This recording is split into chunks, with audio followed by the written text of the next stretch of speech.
ಮಡಿಕೆಯನ್ನು ಕೋಲಿನಿಂದ ಹೊಡೆದು ನಾಮಿನೇಟ್ ಮಾಡಬೇಕು. ಮಂಜಣ್ಣನ ಕೆಲವು ಮಾತುಗಳು ನನಗೆ ಕುಕ್ಸತ್ತೆ. ಇನ್ ಮುಂದೆ ಅಣ್ಣ ಅಂತ ನನಗೆ ಪದ ಉಪಯೋಗಿಸಬೇಡಿ.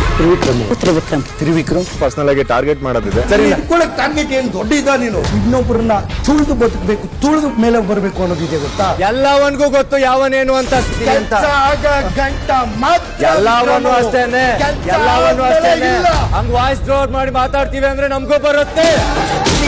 ಇಂದು ರಾತ್ರಿ 9:30ಕ್ಕೆ ಮಡಿಕೆಯನ್ನು ಕೋಲಿನಿಂದ ಹೊಡೆದು ನಾಮಿನೇಟ್ ಮಾಡಬೇಕು. ಮಂಜಣ್ಣನ ಕೆಲವು ಮಾತುಗಳು ನನಗೆ ಕುಕ್ಸತ್ತೆ. ಇನ್ ಮುಂದೆ ಅಣ್ಣ ಅಂತ ನನಗೆ ಪದ ಉಪಯೋಗಿಸಬೇಡಿ. ತ್ರಿವಿಕ್ರಮ್ ಪರ್ಸನಲ್ ಆಗಿ ಟಾರ್ಗೆಟ್ ಮಾಡೋದಿದೆ. ಸರಿ, ಟಾರ್ಗೆಟ್ ಏನು ದೊಡ್ಡ ಇದ ನೀನು? ಇನ್ನೊಬ್ಬರನ್ನ ತುಳಿದು ಬದುಕಬೇಕು, ತುಳಿದು ಮೇಲೆ ಬರಬೇಕು ಅನ್ನೋದಿದೆ ಗೊತ್ತಾ? ಎಲ್ಲವನ್ಗೂ ಗೊತ್ತು ಯಾವನೇನು ಅಂತ ಗಂಟ ಮಾತ್ರ ಎಲ್ಲವನ್ನೂ ಅಷ್ಟೇನೆ ಹಂಗ್ ವಾಯ್ಸ್ ಡ್ರೋರ್ ಮಾಡಿ ಮಾತಾಡ್ತೀವಿ ಅಂದ್ರೆ ನಮಗೂ ಬರುತ್ತೆ. ಇಂದು ರಾತ್ರಿ 9:30ಕ್ಕೆ